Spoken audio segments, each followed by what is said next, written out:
Doy la bienvenida a Víctor Hernández, especialista en seguridad de la Universidad Panamericana. Víctor, qué gusto saludarte, muy buena tarde. Alberto, como siempre, gracias por el espacio.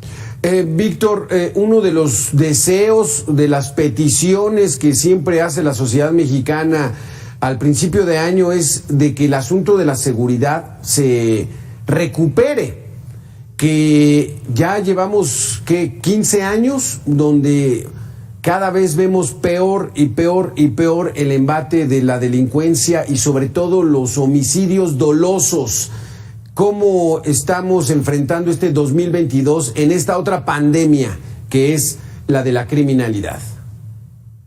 Exactamente ahora en diciembre de 2021 se cumplieron 15 años del inicio de la guerra contra el narcotráfico, una estrategia de seguridad que en principio se vendió como una intervención temporal y subsidiaria de las Fuerzas Armadas en apoyo de las corporaciones policiales locales y que en realidad se ha convertido en una excepción permanente, como diría Fabricio Mejía, se ha convertido en una política de sustitución y de destrucción de las policías estatales que al final acaba siendo contraproducente porque al final el ejército no tiene suficientes efectivos para cubrir todo el país. La única institución que sí o sí va a tener presencia en una comunidad es la policía municipal, es la policía estatal, y en la medida en que le hemos quitado presupuesto y protagonismo operativo para asignárselo a las Fuerzas Armadas, lo que hemos encontrado es un deterioro sistemático de la situación de inseguridad, muy particularmente en el tema de homicidios, pero también en un marcado incremento de violaciones a derechos humanos, que son una estrategia del gobierno para tratar de acabar con la criminalidad fuera de los canales legales, utilizando la tortura, la desaparición forzada, y eso a todas luces ha fracasado porque los homicidios siguen en incremento, porque son medidas que se toman completamente afuera del entramado jurídico del sistema de justicia penal y que acaban por erosionar la confianza que tiene la ciudadanía en sus autoridades. Como bien dices, 15 años del inicio de la famosa guerra contra el narco, donde los elementos del ejército, de las Fuerzas Armadas empezaron a tener mucho más peso, pero que no han dado resultados. O sea, ¿qué seguiría, Víctor, si nuestras Fuerzas Armadas no logran recuperar el orden público? ¿Qué es lo que va a seguir? Lo que tiene que seguir, Alberto, es una política de construcción de instituciones que no se puede consolidar en un solo sexenio, que tiene que ser una política transeccional, una verdadera política de Estado, y es importante empezar a cambiar el chip tanto de nuestros tomadores de decisiones como de nuestra ciudadanía, de que la seguridad pública no puede diseñarse a base de discursos, sino a base de evidencia. En el discurso, las Fuerzas Armadas son inmensamente leales, desfilan muy bonito, pero en la práctica no están diseñadas para hacer la labor de seguridad pública. Es como poner a un plomero a hacer el trabajo de un neurocirujano. Ok, sí, los dos trabajan con tuberías, ¿no? Las venas del cerebro en algún sentido se parecen a una tubería, pero se requiere de un trabajo quirúrgico. No de un desplante de uso de la fuerza tan brusco, tan brutal como es el típico, el que tiene que utilizar una fuerza armada en una operación militar. Y también hay que empezar a ser responsables a los partidos políticos. Sí. Hemos tenido ya 3 partidos políticos distintos en estos 15 años de guerra contra el narcotráfico que siguen con el mismo chip. Tengamos al ejército en la calle mientras las policías se reconstruyen, pero ningún partido ha reconstruido las instituciones policiales, ninguna les otorga el financiamiento que necesitan, y probablemente va a pasar lo mismo en la siguiente elección. Algún candidato nos va a volver a vender el mismo humo de esta es una medida de vía mientras. Ya se cumplieron 15 años, Alberto. Sí. ¿Cuándo se termina el vía mientras? Como bien dices, Felipe Calderón del PAN, Enrique Peña Nieto del PRI, el presidente López Obrador de Morena, y traen la misma estrategia. Lo que no vemos es la recuperación de estas corporaciones, de estas instituciones de seguridad en civiles. ¿Por qué, Víctor? ¿Por qué se han ido desplazando? Porque se corrompieron, porque les llegó la ley de plata o plomo, porque estaban amenazados, porque no tenían la capacidad de enfrentar a las bandas criminales organizadas, pero no se ve que haya un intento de recuperar esas fuerzas y que todo le estamos apostando a los militares. Es falso decir que solamente el crimen organizado o los actos de corrupción son exclusivos de los cuerpos policiales. En la medida en que las Fuerzas Armadas han adquirido un mayor protagonismo presupuestal y operativo, hemos tenido escándalos presupuestales terribles, como el sobreprecio de la construcción de la barda del aeropuerto de Texcoco a cargo de la Secretaría de la Defensa. Tenemos también toda la opacidad que se ha registrado en los megaproyectos a cargo de Fuerzas Armadas, muy específicamente de la Secretaría de la Defensa, y de hecho eso fue una de las objeciones que se hizo cuando se crea la Guardia Nacional. El 80% aproximadamente del personal que integra Guardia Nacional es personal militar, y en términos legales los militares no están obligados a hacer evaluaciones de control de confianza, que es algo que se hace incluso en empresas privadas para aquellas posiciones que ejercen un poder económico o un poder de toma de decisiones particularmente importante. Y el poder de la vida y la muerte es uno que requiere de auditoría. Por eso los cuerpos policiales, las fiscalías tienen que pasar todo un entramado de evaluaciones de control y confianza que además no son infalibles. Hemos tenido cantidad de policías, de fiscales, de ministerios públicos que incluso con su polígrafo aprobado han estado involucrados en actos de corrupción, pero incluso con ese candado de alguna manera algo se podía filtrar. En las Fuerzas Armadas no existe ese filtro y de hecho hay una resistencia a hacer los exámenes de control y confianza porque el día que se ocurra nos quedamos sin ejército mexicano.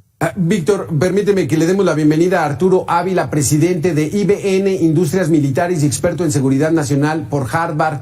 ¿Cómo estás, Arturo? Muchas gracias por estar con nosotros.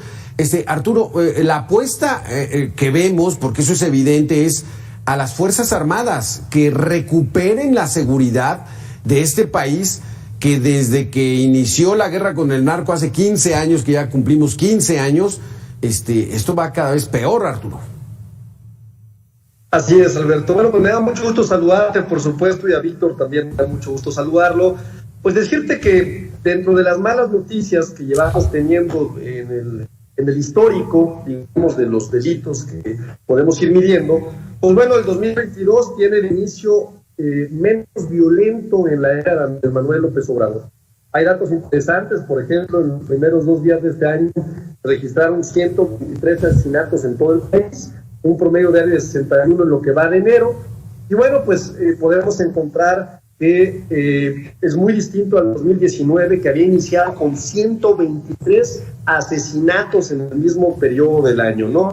Podemos encontrar que Jalisco, Guanajuato y Zacatecas siguen siendo las entidades más violentas, y hay que atenderlas, por supuesto, y tenemos un acumulado importante, sin duda, en los homicidios dolosos.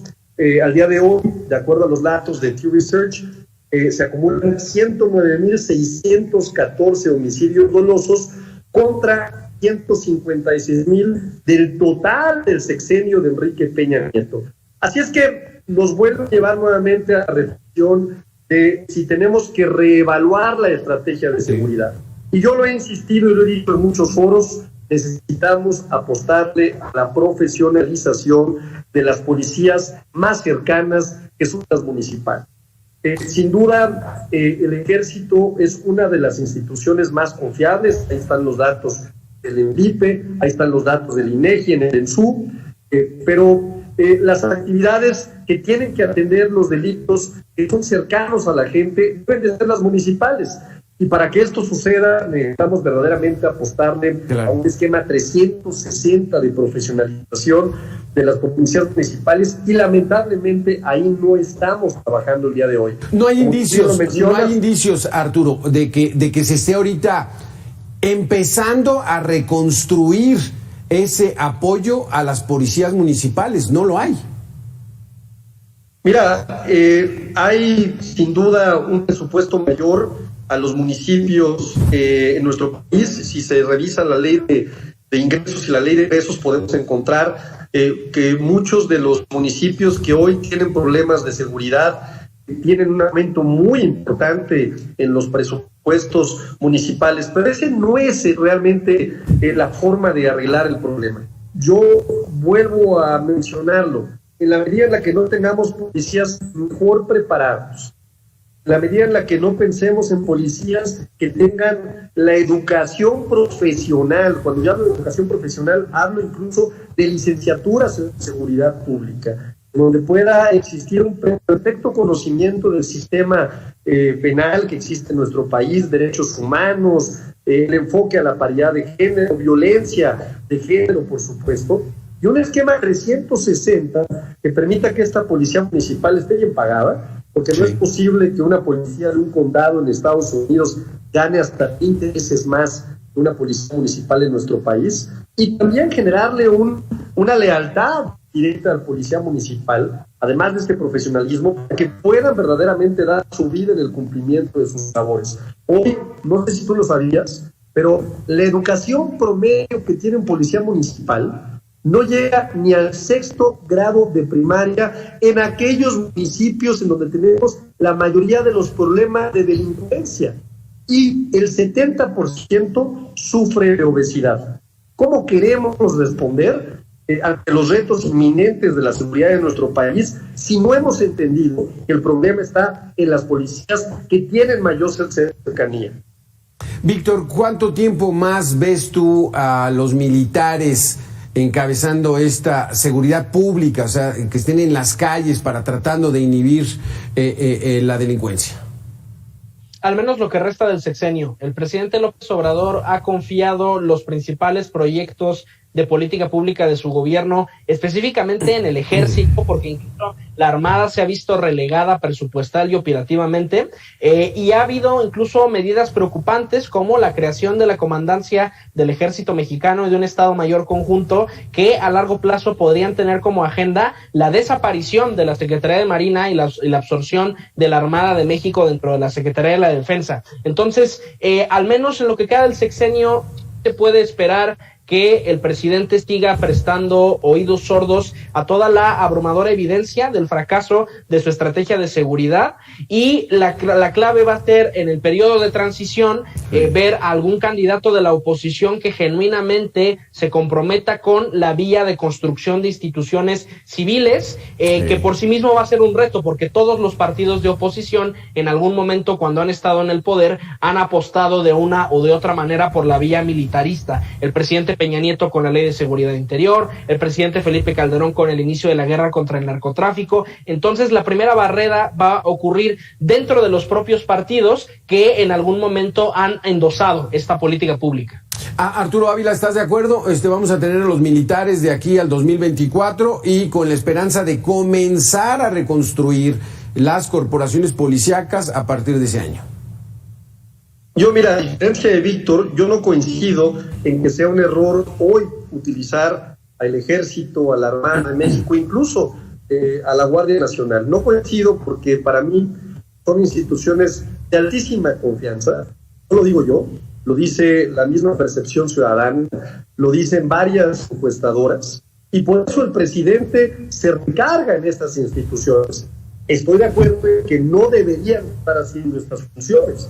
Estoy de acuerdo en que deberíamos de priorizar, empezar a tener policías de cercanía que puedan atender los problemas de seguridad más importantes de nuestro país.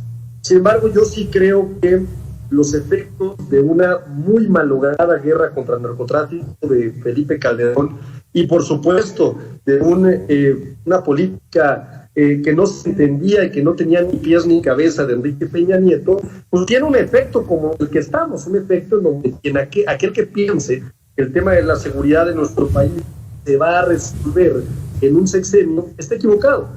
Es algo paulatino, algo que tiene que ir Arturo, necesita sentar las bases. Pero Arturo, no se han visto visos, o Víctor, ¿se ha visto alguna mejoría con esta nueva estrategia? Si bien es cierto, órale, es un asunto heredado, el narcotráfico obtuvo mucha fuerza durante las administraciones anteriores, pero ¿se ha mejorado en algo en estos 3 años?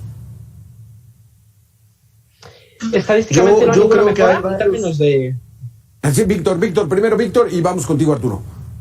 Hablando con números fríos, en homicidios estamos estabilizados arriba de los 30 homicidios por cada 100,000 habitantes, que de hecho es el delito en el que particularmente la intervención de Fuerzas Armadas ha desordenado la incidencia delictiva. De hecho, hay un estudio muy interesante publicado por el CIDE en el que indica que en los municipios donde hay despliegue de Fuerzas Armadas, los municipios incrementan sus homicidios hasta en un 13% en el año del despliegue, y otros delitos donde sí ha habido decrementos, robo a casa habitación, robo a transeúnte, robo en transporte público, no es atribuible a la Guardia Nacional, sino a que la gente no está en la calle y que por tanto no puede ser asaltada. Entonces, en realidad, estamos invirtiendo millones de pesos en una política que no cambia ni para arriba ni para abajo la incidencia delictiva.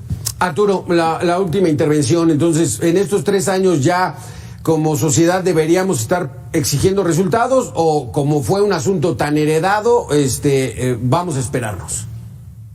No, siempre tenemos que exigir resultados como sociedad. Es inevitable pensar en eso, pero sí entender la realidad de las cosas. La realidad es que el problema de los homicidios dolosos son este indicador que estamos analizando y que nos queremos quitar de encima porque implica un tema de violencia muy importante en nuestro país. Primero hay que decirlo que está concentrado en 5 estados de la República: Guanajuato, Estado de México, Baja California, Chihuahua, Michoacán y Jalisco, ya en un menor número, ocupan casi más del 60% del problema. Es decir, no estamos en una crisis en todo el país. Tenemos estados, por ejemplo, como Yucatán, como Baja California Sur, como Campeche, como Aguascalientes, como Tlaxcala, como Durango, donde Nayarit, como Querétaro y como muchos otros, en donde incluso estamos mucho mejor que la mayoría de las ciudades de Estados Unidos. Entonces, hay que entender que es un problema que está situado en ciertos estados. Pero Tamaulipas también es un estado fallido, Arturo, donde no hay información. Sonora también es muchos desaparecidos. Sinaloa nos están diciendo que están bajando los índices delictivos, pero es el discurso oficial. Tamaulipas, los homicidios dolosos, es difícil que podamos pensar que existe cifra negra. Es decir, cuando hay un homicidio es fundamental que se va a denunciar. Difícilmente no se denuncia, como no sucede en otros delitos. Exacto. En el caso de Tamaulipas estamos hablando de 2,470 acumulados durante el sexenio de Andrés Manuel López Obrador contra 13,244 de Guanajuato, ¿no? Yo quiero traerle a la atención que el problema está focalizado en zonas y que cada zona debe tener una estrategia distinta. Todos sabemos que en Guanajuato tenemos un grave problema de bandas que están directamente relacionadas con el narcotráfico, pero también con el fenómeno del robo de combustible, que están peleando la plaza de forma inmesurable. Sabemos también que lo mismo sucede en el Estado de México, lo mismo en Michoacán, donde tenemos zonas donde me parece que el Estado está perdido. Pero reitero, la estrategia de seguridad debe de concentrarse a estos estados en donde está el mayor número de homicidios dolosos y atenderlos de acuerdo a características de la seguridad, del fenómeno que se vive específicamente en cada estado y también de la geopolítica. Porque es inevitable pensar vamos a acabar con este problema cuando nuestro socio comercial, Estados Unidos, es el principal consumidor de drogas y somos una zona por la que pasa todo este tema. Y el problema es no entender que la inteligencia es una de las armas más importantes, la inteligencia financiera, para poder atender este fenómeno y no sacar a los soldados a confrontarlos en una guerra inoperante a las calles. Exactamente. Muchísimas gracias, Arturo. Muchísimas gracias, Víctor. Se nos acabó desafortunadamente el tiempo. Esto nos podría dar todo el día prácticamente para analizar y ese combate a la inteligencia financiera que, pues bueno, el funcionario que estaba ya me lo cambiaron, entra otro. Entonces, estamos en una fiesta donde no hay buenos resultados. Gracias, Víctor Hernández. Gracias, Arturo Ávila. Saludos. Hasta luego. Gracias. Vamos a hacer una pequeña pausa, un tema sin duda alguna apasionante, qué estamos haciendo bien, qué debemos hacer mejor para sentirnos mucho más tranquilos en este país, opiniones diferentes. Usted tiene la mejor opinión aquí en Mega Noticias. Regresamos en 2 minutos.